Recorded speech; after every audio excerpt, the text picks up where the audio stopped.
Coming up on The View, why don't you just mosey on over to the TV set and let us two-step your cares away. The queen of country music is wrapping us up in her magic for the whole hour, and we just might get her to sing us a tune when Reba McEntire comes to The View.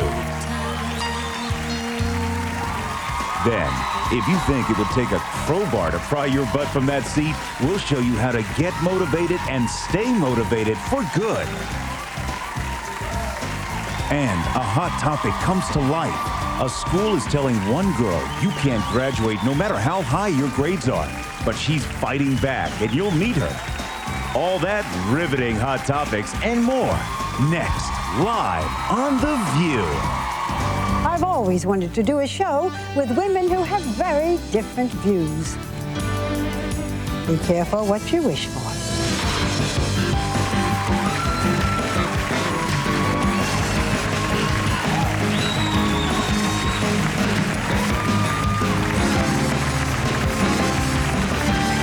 We call it The View.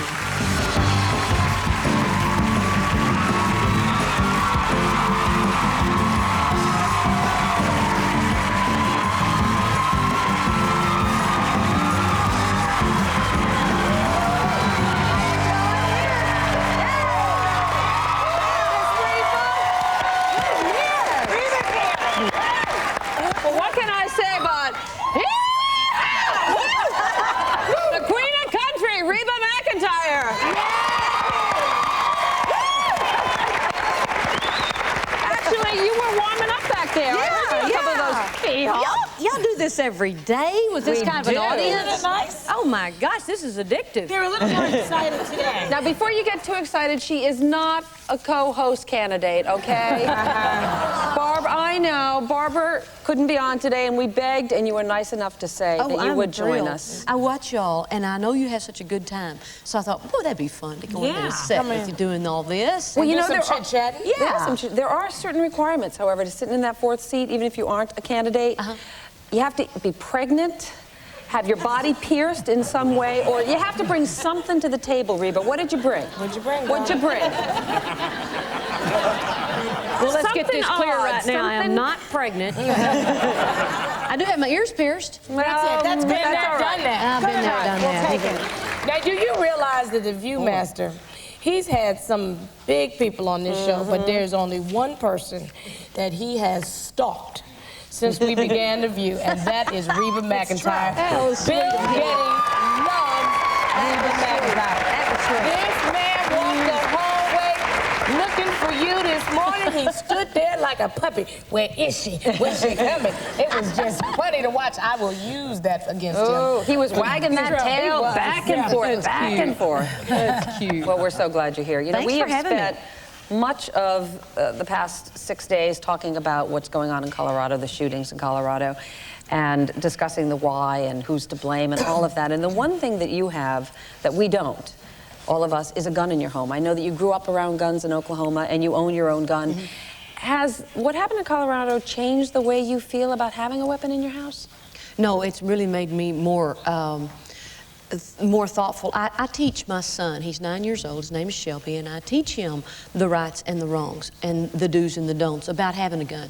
All of our guns are locked up, double locked up. They're very unloaded, everything. And gun safety, I've taken courses, I've taken classes on guns because at first I didn't want to have anything to do with it. But when I got into playing the part of Annie Oakley on the Buffalo Girls several years ago, I learned how to skeet shoot and trap shoot. And that got my interest in it. But if I was going to be involved, I wanted to know the right way to handle a gun. And so I teach Shelby that. Totally with an unloaded gun. But absolutely, people have asked me, do you talk to Shelby about what happened in Colorado? Does he understand? I don't even understand. Yeah. Well, So nobody does. So how does a 9-year-old comprehend that? So I go right back to the same thing, education. But does he ask your mom about the gun? Does he say, Mom, why do we have one? Or he already understands Oh, that, no, I he's guess. been skeet shooting with me. Yeah. He saw me in the movie. Yeah. He knows the reasons why. So now the president, though, is calling for more gun control. I mean, sweeping legislation, extending the Brady bill. They want to make dynamite as well as... just normal weapons. Does Does anybody feel like it's just a little bit disingenuous for him to be talking against violence when he's bombing a country? Oh, No, I can separate that. I can separate You that. want to think. Not for nothing, but you know. They always say that gun control, this other thing about taking it out of the hands of criminals, right? That's the main thing. Right. Charlton Heston and these people. Except that it seems to me that it's not criminals. It's the postal workers who are shooting people. It's kids who are A students. It's Well, not that's the necessarily aberration, though. That's not common. But every time I turn around, it's some law-abiding citizen who's killing somebody else in a spree. I don't see what's wrong with waiting periods. I've been trying to figure out why anybody would be against a 3 or 5 day waiting period. Who do you need to shoot That quickly. that you can't wait a couple days? Yeah, right. I don't see that either. That makes no sense. How do you feel about that? About the waiting period? Yeah, the waiting period. I'm for it, 100%. You're for the waiting period. You know, I was in no rush to get a gun, and I did have to go sign all the papers, and I had a waiting period, and then I went back and I picked up my gun. Right. I don't see any sense in not having it. I know. You know, why would you be able to go in and say, okay, let's like a watch? No, I mean, I'll take that one Right, over there and then right. go out and, yeah, It you might get make you calm down a minute. If you're really pissed off and you go and I'm angry, I'm going to buy a gun. Right. If they say you have to wait 5 days, then they've made up, they brought you flowers, you're not mad at That's them. right. You don't need to shoot them. Don't need the gun anymore. Okay, I don't need the gun. I mean, at least think about it for a minute. A little waiting period would not be bad. All right, you know what? Later we're going to be asking you to sing a song, and you are going to sing a song for us. You wrote about your dad, and it is called "The Greatest Man I Never Knew." And it got all of us thinking about men in general and the inability so many seem to have to say "I love you," specifically to their children in your song or to the women in their lives. And what is that? Why do you think that is? I don't know. I knew this one gay guy who couldn't stop telling his lover he loved him constantly. He'd be at my house. We were writing a play together. He'd call up his lover. Hi, pick up some toothpaste at Dwayne Reed. I love you. I'll see you later at the restaurant. I love you. It was like annoying. It got on your nerves. It's like enough with the I love you all day long. My daddy says I love you to me every time we in the phone call. That's great. Every single time. When I say, yo, Dad, tell me about this. I need work on my golf swing. At the end of the conversation, it's, I love you. What a nice thing. That's it makes wonderful. you feel good. See, that's the way Narvel's dad is. He tells all the kids he loves them and hugs their neck. My daddy never did, and until in '87 when he was having triple bypass heart surgery, and they wheeled him out of the surgery room. We were all there waiting for him, and I walked over and said, "Daddy, I got to go. I play Chattanooga tomorrow night," and we were in Tulsa, and I said, "The bus is waiting outside. We got to go." And he looked at me and said, "Okay, honey." Well, we all had a heart attack because he's never said it before. He said, "I love you"? Never said I love you, but he did that day. And then we all looked at each other and said, "Yeah, it's the drugs." What do you need? Did you need to hear that? Sure. You did. I needed it. You know, it's funny because when I grew up, I knew my parents loved me, but they were not demonstrative. They never said I love you, but they were very loving parents. And I remember distinctly being down in the basement, which where our playroom was. My father was upstairs in the kitchen watching something on TV, some sports thing. And I rehearsed over and over saying, "I love you, Daddy, I love you, Daddy." I remember going up the steps and I walked behind him and I said, "I love you, Daddy," and he didn't respond. And I thought he just wasn't answering me. I don't know if he was just wrapped up in the sports or whatever, but that has stayed with me to the point where I must tell my kids 10,000 times a day, "I love you." I mean, like that gay guy. Yeah. I'm sure they're thinking, "Shut up already." I know. Pick up your toys, I love you, have the Cheerios. I love you, have the milk. I love you this, I love you that. Yeah. But it's like I give them one and then one for me for all the times I didn't get But it. So. it doesn't have to be those exact words. I mean, in my family, it was like, "You want some more meatballs?" That means the same thing. That's the same thing.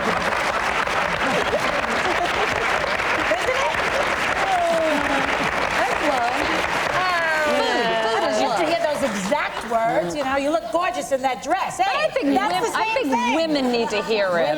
Women like it. I like that verbal. I want to hear Does Richard say "I love you" constantly to you, to your husband? Oh, to me, I think he says it, but just not to me. No, not really. No. He just has Tourette's, is that it? No, not really. But he says it. But he does say it, and he says it all the time to the kids too. So. I mean, my nephew Terrell has learned to say it because he's heard his dad say it to his mom. That's good. And he'll say, he's 4, and he'll say, I love you, Auntie Star. That does it. It slays me. you If bet. I'm Yeah, done, you bet. it doesn't matter. He can have anything he wants. You want another Nintendo? It's cool. You can have it. I don't think it's just men, though. I think it's cross-gender, that problem of saying. I love you, Yeah, Joy. yeah. I love you, Star. Aww. And in LA, they go, love you, mean it. Okay, we have a little news flash for you folks. You know, we always have those granola munching brewers on this show. We haul them out one after the other, and they're pushing those herbal remedies. Well, now we find out that one of those herbs, echinacea, the cold remedy, is not all it is cracked up to be. It can actually increase your chance of getting sick. They did a study with these people. They gave them echinacea to prevent a cold, and the people who took the echinacea ended up with more sinus problems, more sore I'm in throats, trouble. more coughing, runny noses, the whole thing. I mean, it sounds like it. Go, Well, now, did they take echinacea all the time or just when the cold started? They didn't do it the right way. That's right. In defense of echinacea, you're supposed to take it, look at you, at the start of a Such a cold. bunch of crap, all of this. But all these herbs and all this stuff. I don't buy any of it. It please. You do really- believe in it. Yes, I highly take- believe in it. I take echinacea But you've got all when I those start. country remedies, I bet, don't you? Because you used to eat bull testicles, didn't you? Well, we call them Yes. mountain oysters. Yes. And was that Does a that cure prevent for something? colds? I don't know. I don't think it prevented anything but hunger. That's the only thing it prevented. Oh, that wasn't a home remedy for anything? No. Oh, that was just... How do you, okay. It was to wait a prevent second. starvation. How do you, what, do you saute bull's testicles? What do you do with them? No. Do you broil them, Okay. stew them? How do you cook You them? got to. Yeah. And you slice them thin. Ooh. Bill, cover your ears. Cover your ears. You slice them thin. Thin. And then you take the little fillet. Yeah. And then you flour it. And then you deep fry it. Oh, you deep fry it. Oh, I see. And you girls wonder why men have trouble saying I love you.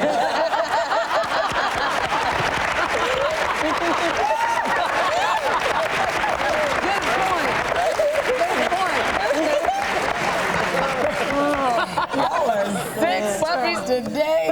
The whole thing with echinacea, I believe that colds are psychogenic. They come from like bad stress, a lot of stress, agree. and your immune system jumps down. And then a virus and gets then you. a virus gets you. I used to have colds every Christmas while I was married. I got divorced. I never got another cold. You figure it out. Well, where does the snot come from if you say it's psychogenetic? No, I'm not saying that it's not a real symptom. I'm just saying it's coming from lowering your immune system. From stress. So if you would deal with your stress better, you would have fewer colds. Amen. That's my. Do you believe that? Absolutely. Yeah, I know. Fillet a few testicles, you'll feel And then better. I'll feel a lot better. I tell you what, you guys stay here and watch the show today. You will feel a lot better. You'll release your stress because Reba McEntire is our girlfriend for the whole day. And you know we're not going to let her leave without singing a song. We're going to have a good time today. All right. This is one of the segments, guys. If that couch is absolutely attached to your behind, we've got the ultimate way to get you up and moving, and we're using our audience to prove it. You got to stay tuned to figure this one out. Plus, in Hot Topics yesterday, we were talking about a girl who may not be allowed to graduate this year, and it has nothing to do with her grades. She's here today with her mother. See if you think she's fighting the good fight or should just get over it. We'll ask her. Meredith? All right, Reba is not just a great singer, she is also a great author. Her latest book, Comfort from a Country Quilt. We'll be right back with more of Reba.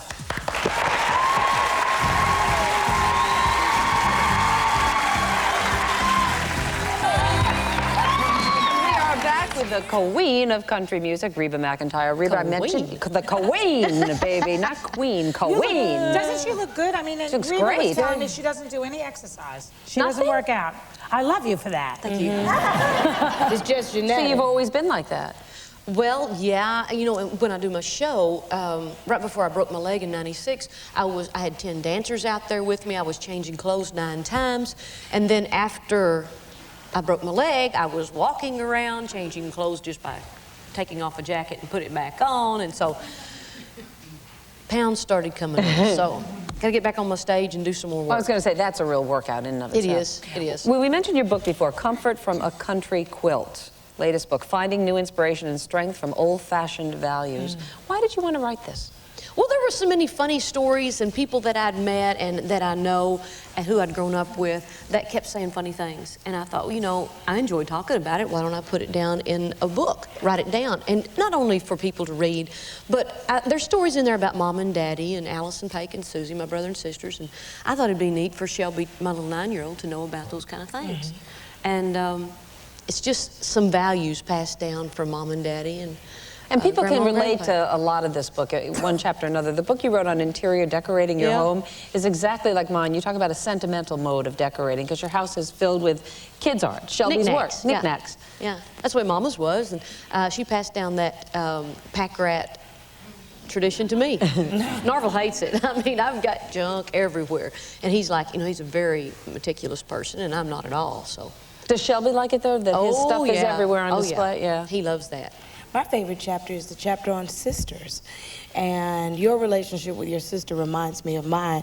We're the ones that work in the public eye, but they're really the strong ones. They're the ones who really keep us going. Oh, they are.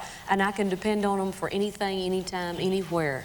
And they're my biggest supporters. But the thing that hurts me worse than anything is when they're with me and we're out in public and they're just like knocking them out of the way to get to me. When if they only knew all three of us really, really personally, it'd be those two that they'd be going to instead of me. How do they handle that? It hurts their feelings, and sometimes it embarrasses them, but it didn't hurt them as much as it hurts me. Right. Yeah. Because they don't know these people like I do. Yeah. What do you do? Do you say anything to people like these are my sisters or anything like that, or do you just You know, it's tough it at out? a point where it's best to take care of the matter at hand, whether it's an autograph or a picture, and look at them like, you know, man, I'm sorry. And they're like, hey, don't worry about it. Let's just go get a bacon and egg There you go. There you go. That's all you Let's get this done. Let's go eat. Yes, you know, we know. You know, I was reading about you, and you really are very, very, very, as everyone knows, successful. You certainly don't have to work anymore if you didn't want to. And yet you seem to be working all the time, flying all over the place. What drives you, Reba? I love it. I'm a lucky person that I love what I do.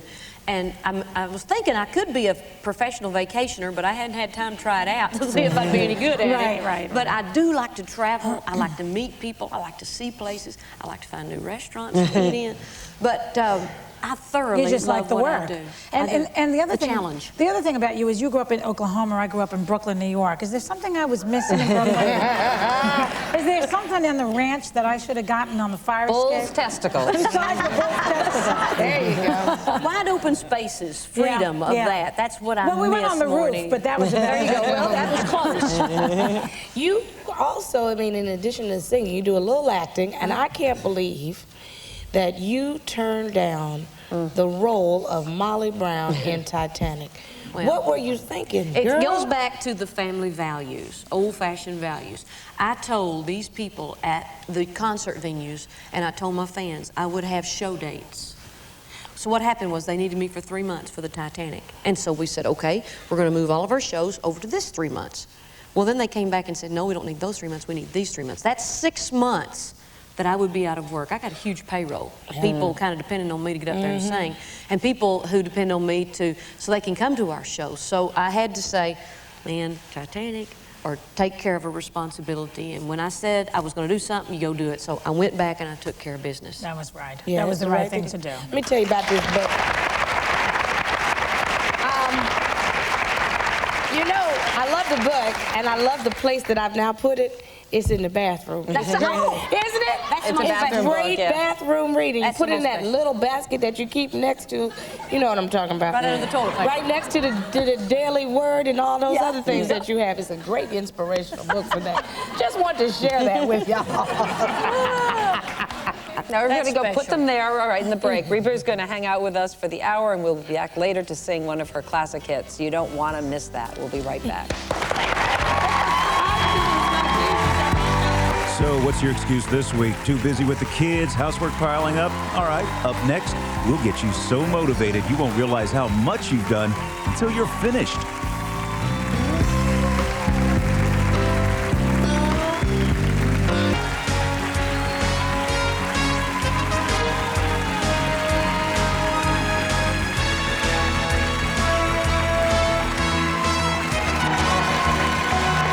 I'm getting dizzy.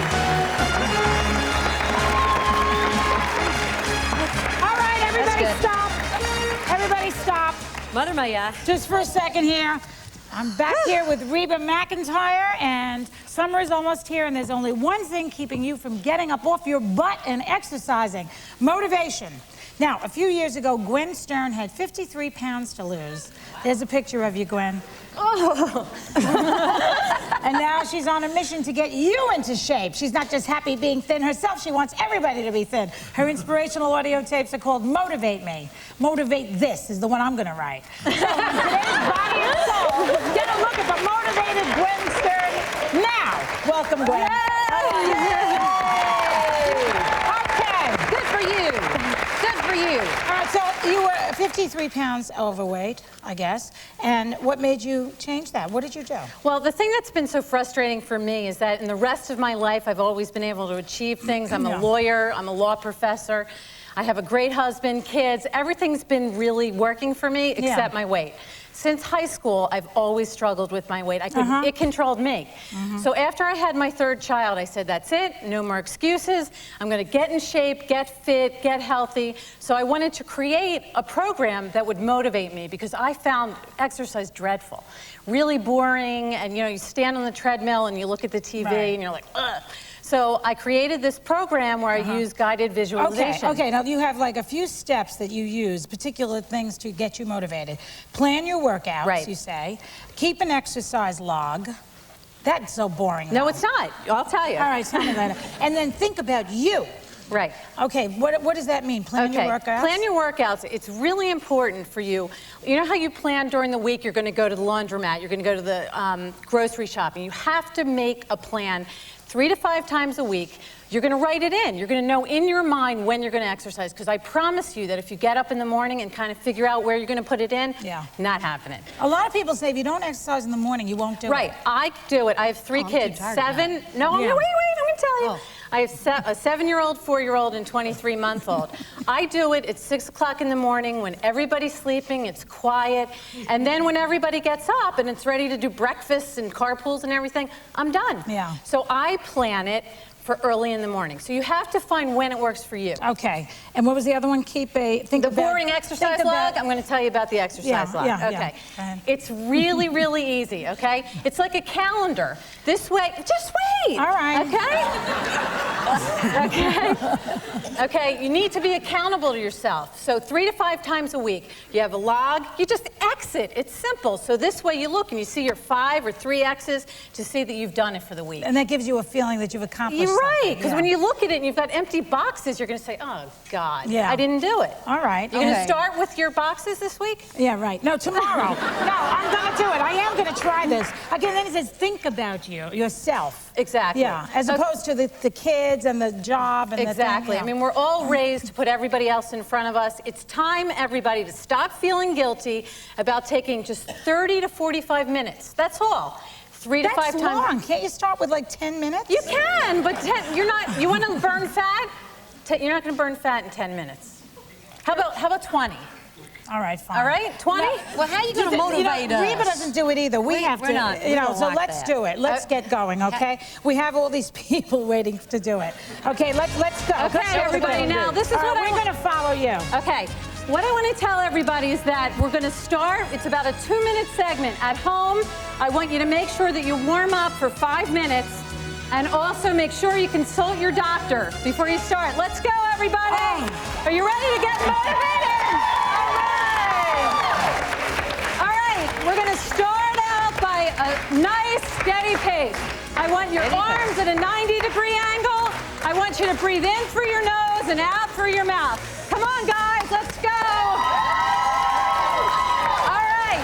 I'm getting dizzy. Come on, girls. Real dizzy. The first part of our segment, we're going to be on the beach. Everybody like the beach? Yay! I lay down at the beach. All right. It's a beautiful day. The sky is clear and blue. Do you hear the seagulls? Yay! It's warm. You're feeling terrific. You're energized. You feel good? Come on, girls. This is so dizzying. Okay, now what we're going to do is we're going to go to the hills of Arizona. You ready? Yes. Get those knees up. You want to get your butt smaller? Yeah. Let's go. That's it. While you're climbing the mountain, I want you to think about a goal. Okay, thanks to Gwen. And to our audience members. can help me stay on the treadmill. I'll report back on the show tomorrow. I'm really going to try it, I swear. I'm so dizzy I could vomit. Check out our website for more information. When we come back, it's straight out of yesterday's Hot Topics. Meet a student who's fighting to attend her commencement, and you won't believe why this high school wants to keep her away. Be right back.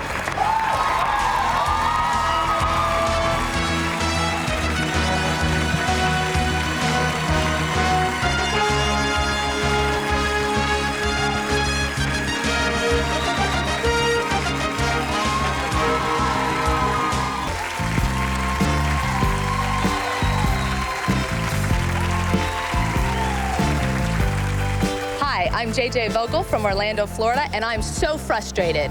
Things in our country are spinning out of control. What happened at Columbine High School could have happened anywhere. Women of the View, what can we do about it? JJ, we wish we had that answer. Yeah. We all wish we had that Quite a answer. challenge. By the way, we will have that vote tomorrow, the vote in Ohio by Christie's peers as to whether or not they should allow pants for graduation. We will have that before anyone else in the country has it, and we will bring it to you on The View. That's who we are! She is like and we've been talking about Reba's book, but you know, I'm getting ready to do a little shameless plugging for my sister Joy here. Joy Shtick, which is in bookstores everywhere. Little plugging. But you know, Joy, it's a little small present because you got these glasses in your hand and you pick them up at the drugstore and it bothers the hell out of me. If you're gonna be a big time author, you need to be able to pull something out of your purse in the evenings when you go out. Open it up, Joy. Oh, how Cool. nice. Nice little cool reading Oh, I glasses. love You have to be, these. now don't break them before you No. mess up. And that way, when you go out at night, Because then you can put these in your and they're in your your purse. strength, babe. Hello, Granny. Two, I wear it too. I know, baby. So now you'll be that sexy author who is, This is like you put your condoms in here also. girls and boys, I'm trying to class you up here. It looks But no, really look at good. that. Pretty, actually. Those are very- There These you are, thank you, dear. go. I love you, Joy. I love you, baby. You know, girls do stupid That's sweet. things. Thank you. You're welcome. Now I'm so dizzy, I'm going to vomit. We'll be right back. Thank you. I needed you.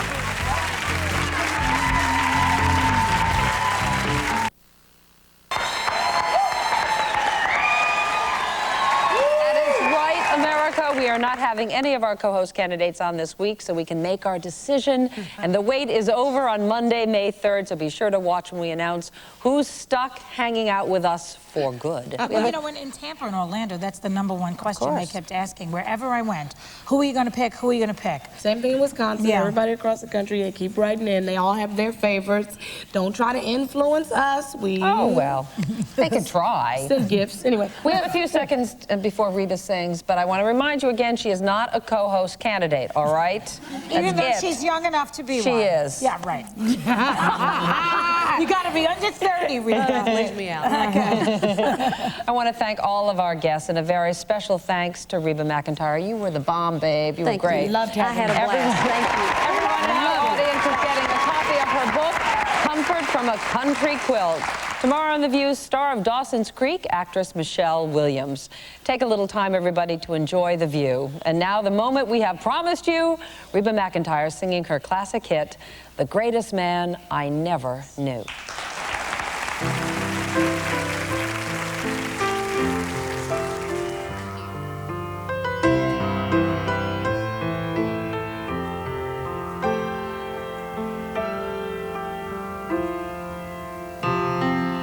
The greatest man I never knew lived just down the hall, and every day we said hello, but never touched at all. He was in his paper, in my room.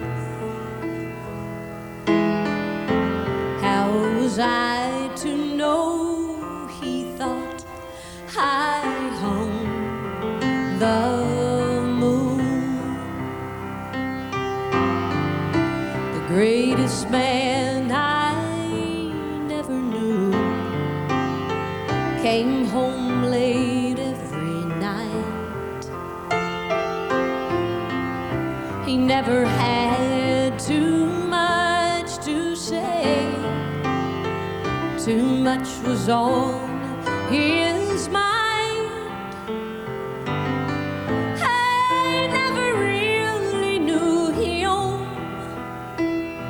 Oh, and now it seems so sad.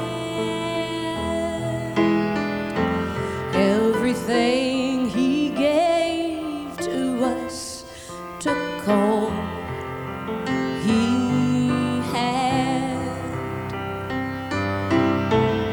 And then the days turned into years, and the memories to black and white.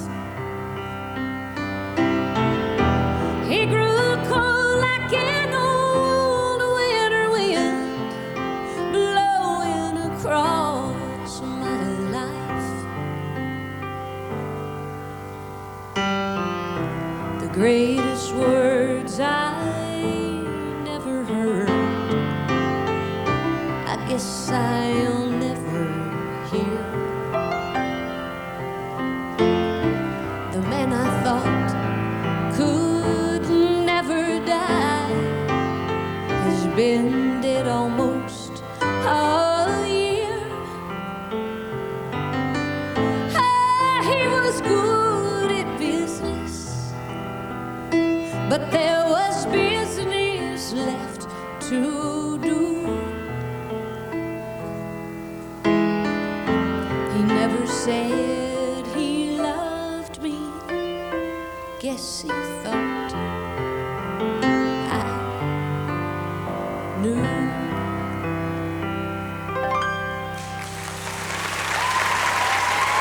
It got you. It gets you.